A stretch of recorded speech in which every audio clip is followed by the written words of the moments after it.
जिस घर में नेहा और आकाश के होने वाले बच्चे की तैयारी में घर भर में खुशियां मनाई जा रही थी। तैयारियां हो रही थी, हर एक सदस्य इस नए मेहमान के आने का इंतजार बेसब्री से कर रहा था। तो आज बच्चा होने पर ऐसा क्या हुआ कि घर भर में उदासी छा गई। हर एक सदस्य आपस में मुंह छिपा रहा था, भगवान से शिकायत कर रहा था कि हमारे साथ ही ऐसा क्यों। उधर जब नेहा प्रसव पीड़ा के बाद होश में आती है तो अपने बच्चे को गोद में लेना चाहती है, उसे छाती से लगाना चाहती है, उसे दूध पिलाना चाहती है, पर कोई उसे ठीक से कुछ बता ही नहीं रहा था कि क्या बात है। उसका मन आशंकाओं से भर गया। तब उसने अपनी सास सरोज जी से बच्चे के बारे में पूछा तो सरोज जी ने उसे बच्चे की हकीकत बताई।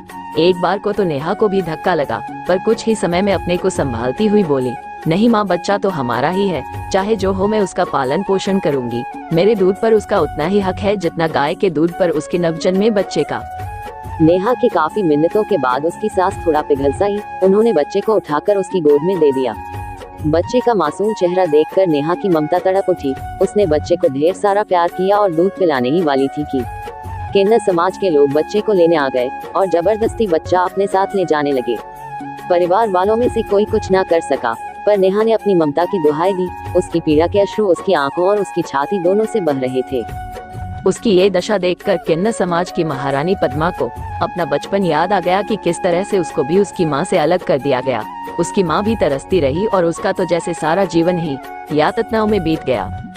सोचने लगी, कहने को तो दूसरों की खुशियों में जीते हैं हम, हंसते हैं, गाते हैं, पर क्या किसी ने हमारा दिल पढ़ा है, हमारी व्यथा जानी है क्या?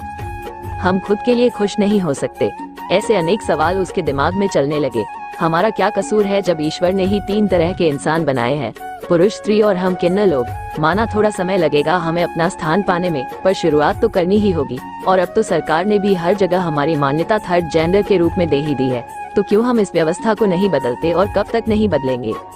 उसने सोचा आज से ही ये एक अच्छी शुरुआत करते हैं। ऐसा सोचकर उसने नेहा की गोद में उसका बच्चा वापस डाल दिया और बोली, ले पाल ले अपना बच्चा, मिटा ले अपनी दूध की तड़प, पर देख इसको भी आम बच्चे जैसा ही पालना, पढ़ाना, लिखाना, क्योंकि इन सब पर इसका भी इतना ही हक होता है जितना और बच्चों का। और देख, घबराना नहीं, हर जगह तेरा और तेरे बच्चे का इम्तिहान होगा।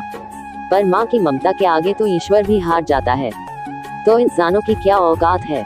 इतना कहकर पद्मा ने कुछ लेने के बजाय अपने पास से ही कुछ रुपए बच्चे पर न्योछावर कर दिए और जोर जोर से नाचना और गाना शुरू कर दिया और सभी को बच्चे की जन्म की बधाई दी। नेहा भी बहुत खुश थी और उसने अपने आप से प्रण किया कि वो अपने बच्चे को सामान्य बच्चा जैसा ही पालेगी। तो दोस्तों, ये कहानी आपको कैसी लगी कमेंट करके जरूर बताना, और अच्छी लगी तो एक लाइक जरूर करना। अगर चैनल पर नए मेहमान बनकर आए हैं तो चैनल को सब्सक्राइब जरूर कर लेना। धन्यवाद।